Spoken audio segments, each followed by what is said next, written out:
Lieutenant Sarah Chen had always known that being one of the few women in Navy SEAL training would bring challenges that went far beyond the physical demands of the program. What she hadn't expected was the level of hostility she would face from some of her fellow trainees who seemed determined to prove she didn't belong. The Coronado Naval Special Warfare Training Center buzzed with its usual intensity on that humid Tuesday morning in September. Sarah had been part of Class 234 for 8 weeks now, and while she had proven herself time and again in every exercise, demonstration, and test, there were still those who questioned her place among the elite warriors. Sarah's background was nothing short of impressive. Before attempting SEAL training, she had served 4 years as a Navy explosive ordnance disposal specialist, defusing bombs in Afghanistan and Iraq. Her record was spotless. Her physical fitness scores were consistently in the top 10%, and her tactical knowledge rivaled that of instructors with twice her experience. Yet, despite all of this, she continued to face skepticism and sometimes outright hostility from a small group of trainees who seemed to believe that the presence of women in their ranks somehow diminished the prestige of the SEAL teams. The morning had started like any other, with a brutal 5-mile run followed by an hour of calisthenics that left even the strongest candidates gasping for breath. Sarah had kept pace with the fastest runners and completed every exercise with the precision and determination that had become her trademark. Her instructors had noticed her consistency and mental toughness, qualities that often mattered more than raw physical strength in the world of special operations. After the morning physical training, the class moved into the combat training facility for knife fighting and close quarters combat instruction. This was an area where Sarah particularly excelled, having studied martial arts since childhood and later receiving advanced combat training during her EOD service. The facility was a large, open space with padded floors and walls lined with various training weapons, from rubber knives to wooden batons. Instructor Chief Petty Officer Martinez explained the day's lesson, which focused on disarming techniques against knife attacks. The trainees were divided into pairs and given rubber training knives designed to simulate the weight and feel of real combat blades while ensuring safety during practice. Sarah was paired with Jackson, one of the few trainees who had shown her respect from the beginning and had become something of an ally during the more challenging moments of training. As the pairs began their practice sessions, Sarah noticed a group of 3 trainees watching her with obvious disdain. Thompson, Rodriguez, and Baker had made no secret of their belief that women had no place in SEAL training. They had never directly confronted her, but their whispered comments and hostile glares had been a constant presence throughout the weeks of training. Thompson was a former Marine who had served 2 tours in Afghanistan before attempting SEAL training. His military record was solid, but his attitude toward female service members had caused problems in his previous units. Rodriguez came from a family with a long military tradition and seemed to view Sarah's presence as a personal insult to that legacy. Baker, the youngest of the 3, appeared to be following the lead of his older companions, perhaps trying to prove his own worthiness by excluding someone he saw as an outsider. During a break in the training, Sarah overheard Thompson making crude comments about her abilities and suggesting that she was only still in the program because of political correctness rather than merit. She had learned to ignore such comments, knowing that engaging with them would only create more problems and potentially jeopardize her position in the program. Instead, she focused on her training, determined to prove through her actions that she belonged among the nation's elite warriors.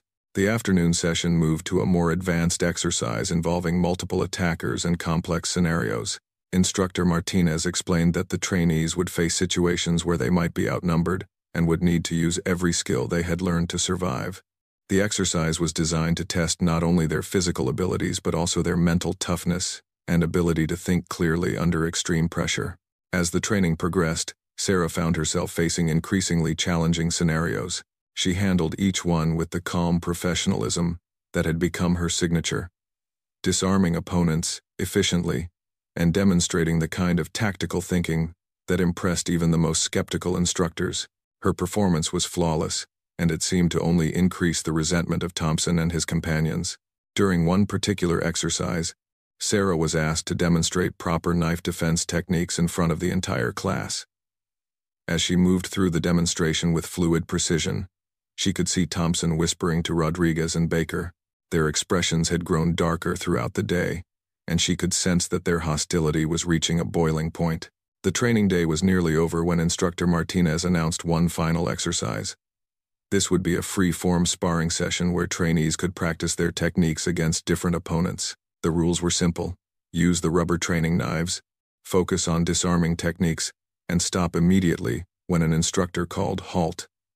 Safety was paramount, and any trainee who violated the safety protocols would face immediate dismissal from the program.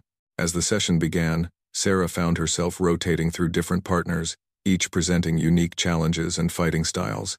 She had just finished a particularly challenging bout with a trainee named Williams when she noticed Thompson approaching with Rodriguez and Baker flanking him. The three men had positioned themselves in a way that partially blocked the view of the instructors, and Sarah immediately sensed that something was wrong. The look in Thompson's eyes was different from the usual hostility she had grown accustomed to. There was something more dangerous there, a kind of cold determination that suggested he had moved beyond mere resentment into something much more serious. Rodriguez and Baker seemed nervous but committed to whatever plan Thompson had conceived.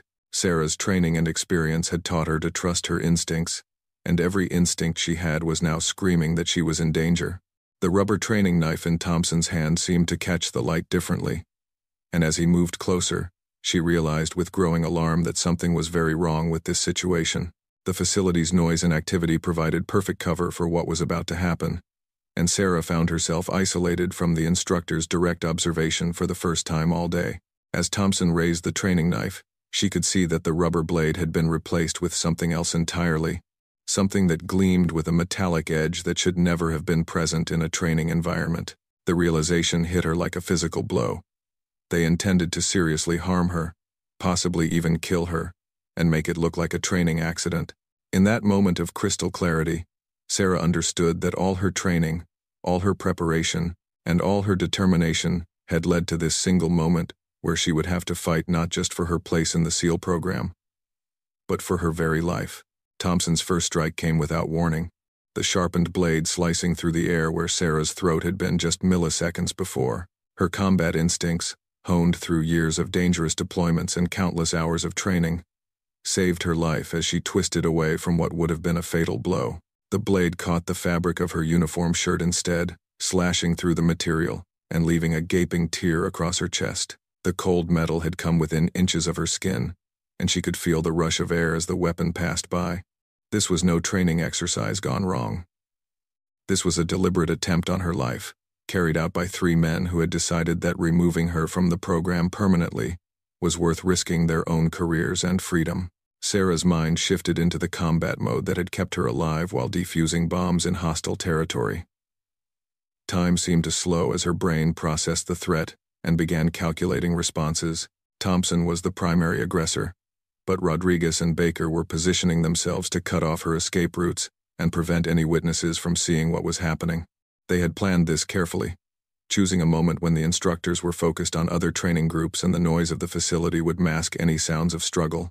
As Thompson recovered from his first missed strike and prepared for another attack, Sarah quickly assessed her options. The nearest instructor was at least 30 feet away, focused on a complicated grappling demonstration. Other trainees were scattered throughout the facility, most engaged in their own practice sessions. She was essentially on her own against three attackers who clearly intended to do her serious harm. Rodriguez moved first, trying to grab her arms from behind while Thompson prepared for another knife strike. Sarah had faced multiple attackers before during her EOD service when insurgents had tried to prevent her from disabling explosive devices. She knew that her only chance was to create chaos and break their coordination before they could overwhelm her. She drove her elbow back into Rodriguez's solar plexus with crushing force, using leverage and precise targeting to maximize the impact. The blow lifted him off his feet and sent him staggering backward, gasping for breath and temporarily out of the fight. Before Baker could react, Sarah spun and delivered a devastating knee strike to his midsection, doubling him over and creating the space she needed to focus on the primary threat. Thompson had expected an easy target, perhaps someone who would freeze in panic or call for help instead of fighting back. What he faced instead was a warrior who had been forged in the crucible of actual combat, someone who had faced death before and emerged stronger for the experience. His second knife thrust was met by Sarah's forearm, which deflected the blade while her other hand struck his wrist with surgical precision. The sound of Thompson's wrist breaking was audible even over the noise of the training facility. His scream of pain and rage drew the attention of nearby trainees. But Sarah wasn't finished. The knife clattered to the floor as Thompson clutched his shattered wrist, and Sarah kicked it away before any of his accomplices could reach it. Rodriguez had recovered enough to attempt another attack, rushing at Sarah with blind fury rather than tactical thinking. His rage made him predictable, and Sarah used his momentum against him, stepping aside at the last moment and using a hip throw that sent him crashing into a rack of training equipment. The impact left him dazed and struggling to stand, his left shoulder clearly dislocated from the way he was holding his arm. Baker, seeing his companions neutralized so quickly, tried to flee the scene. Sarah couldn't allow any of them to escape and potentially create a false narrative about what had happened. She pursued him across the training floor, her longer stride and superior conditioning allowing her to close the distance quickly. A perfectly executed takedown brought him to the ground, where she applied a chokehold that rendered him unconscious in seconds. By now, the commotion had drawn the attention of Instructor Martinez and several other training personnel. They arrived to find Thompson writhing on the floor with a broken wrist, Rodriguez semi-conscious against the equipment rack, and Baker completely unconscious under Sarah's control. The slashed training shirt and the real knife on the floor told a story that was both shocking and undeniable. Chief Petty Officer Martinez immediately called for medical personnel and base security while taking control of the scene. His years of experience had taught him to recognize the aftermath of serious violence, and it was clear that something far more dangerous than a training accident had occurred. Other trainees were ordered to secure the area and ensure that no evidence was disturbed. As the medical team worked on Thompson's wrist and checked Rodriguez for signs of concussion, Sarah finally allowed herself to process what had just happened. The adrenaline that had carried her through the fight was beginning to fade, replaced by a mixture of relief and anger.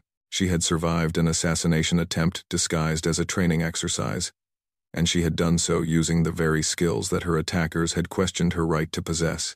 The investigation that followed was swift and thorough. Security cameras throughout the facility had captured portions of the incident, and witness statements from other trainees confirmed Sarah's account of events. The modified training knife was examined and found to have been expertly sharpened, with the rubber blade completely replaced by a steel implement designed to cause maximum damage. Thompson, Rodriguez, and Baker were immediately removed from the SEAL training program and placed under arrest pending a full military investigation. Their rooms were searched, revealing evidence of their conspiracy, including communications that discussed their plan to remove Sarah from the program by any means necessary.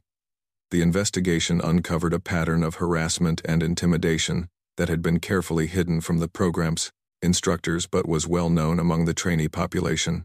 Word of the incident spread quickly through the special operations community.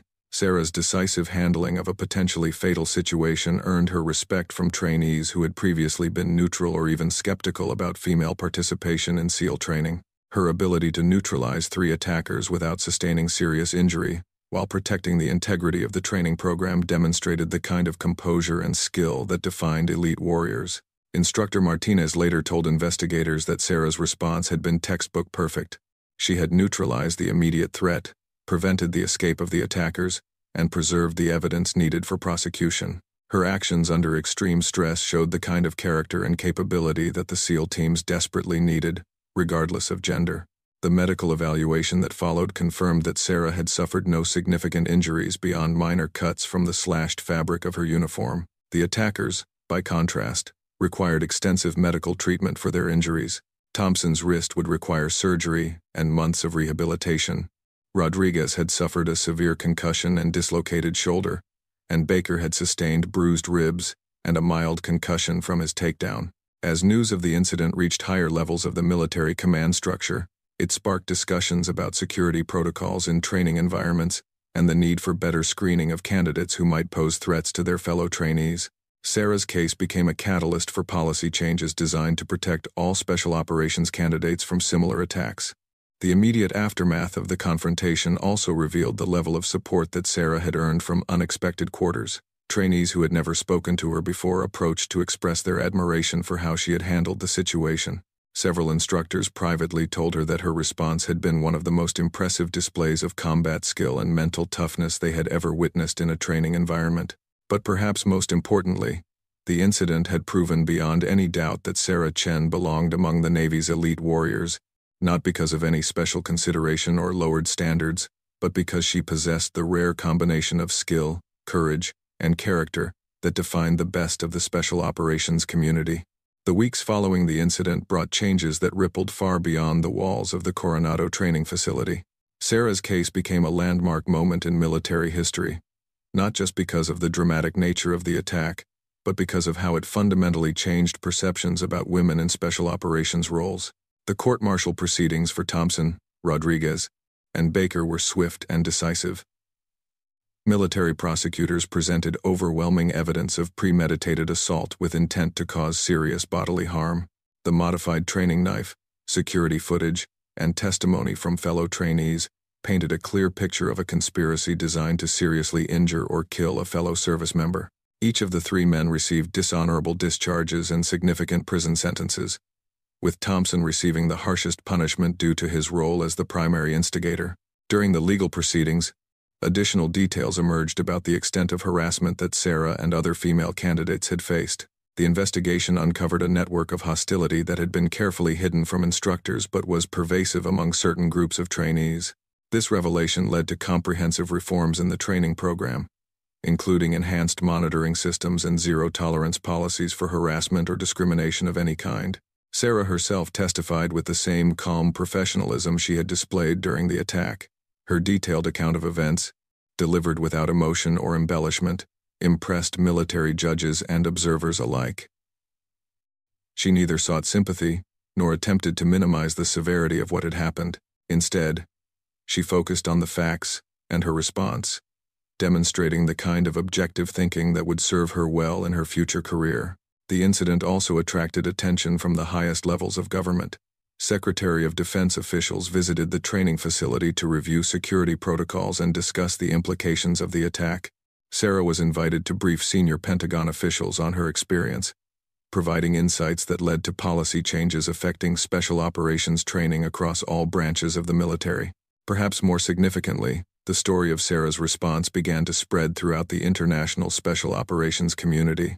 Allies and partner nations reached out to learn more about the incident and the training methods that had produced such an effective response under extreme pressure. Her case study became required reading at military academies and special operations schools around the world. Back at the Coronado facility, Sarah's presence had transformed from a source of controversy to one of inspiration. Younger female candidates who entered the program after her incident often cited her example as proof that they could succeed in the most demanding military environments. Male trainees, many of whom had initially been skeptical about female participation, began to recognize that capability and character mattered far more than gender. Sarah successfully completed SEAL training with honors, becoming one of the first women to earn the coveted Trident insignia. Her graduation ceremony was attended by senior military officials, including the Chief of Naval Operations, who personally congratulated her on her achievement and her handling of the attack. The media coverage of her graduation helped shift public perception about women in combat roles, providing a powerful counter-argument to those who questioned female capabilities in military service. Her first assignment took her to a SEAL team based in Virginia Beach, where she was warmly welcomed by teammates who had followed her story throughout the training program. The team leader, a veteran of multiple deployments, later said that having Sarah on the team was like adding a force multiplier.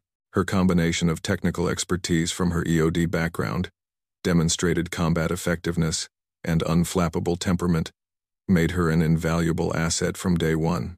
Sarah's first deployment came 18 months after the training incident.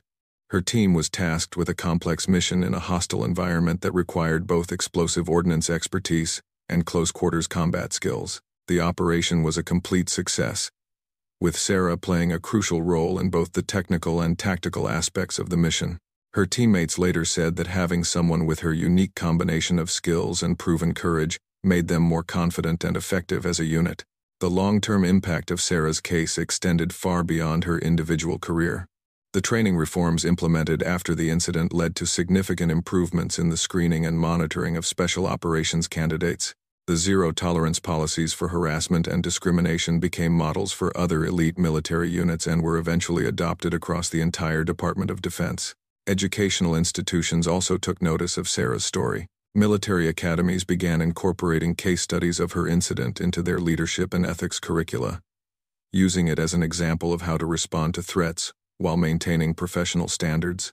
Business schools and corporate leadership programs also began studying her response as a model for handling workplace hostility and maintaining performance under extreme pressure. 5 years after the incident, Sarah had been promoted to lieutenant commander and was serving as a team leader herself. She had completed multiple successful deployments and earned commendations for both her tactical leadership and her mentoring of younger operators.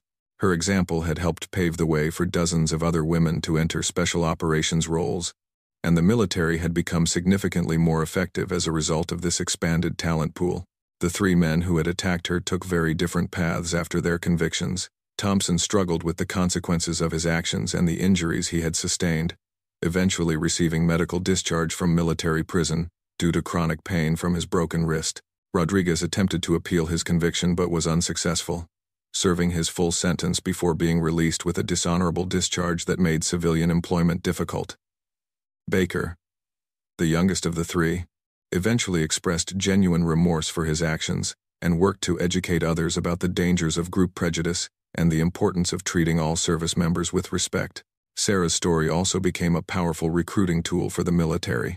Young women who might never have considered special operations careers began to see them as possibilities, leading to a significant increase in female applicants for elite military programs. The quality of candidates improved as well, as the expanded applicant pool allowed recruiters to be more selective while still maintaining necessary diversity. The incident at Coronado also sparked academic research into group dynamics, harassment, and violence in high-stress training environments.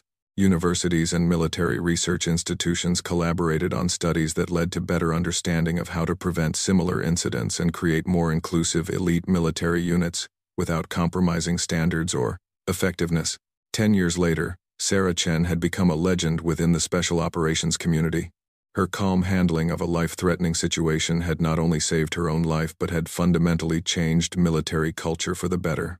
She continued to serve with distinction, leading missions that saved countless lives and protected national security interests around the world. The training facility at Coronado now features a plaque commemorating not just Sarah's achievement but the broader principle that excellence knows no gender. New trainees learn about the incident as part of their orientation, understanding that the elite military units they hope to join are built on merit, character, and mutual respect, rather than outdated prejudices. Sarah's legacy extended beyond her military service. When she eventually retired from active duty, she became a sought-after speaker and consultant on leadership, crisis management, and organizational culture. Her story continued to inspire new generations of leaders across multiple fields, proving that the principles she had demonstrated that day in Coronado, courage under pressure, decisive action, and unwavering professionalism, were valuable far beyond the military context where they had first been tested. The young woman who had faced down 3 attackers with deadly weapons had become not just a decorated military officer but a symbol of what was possible when talent was allowed to flourish regardless of traditional barriers. Her legacy would continue to inspire and guide others long after her own remarkable career had ended, ensuring that the changes she had helped bring about would benefit future generations of those who chose to serve their country in the most demanding roles the military had to offer.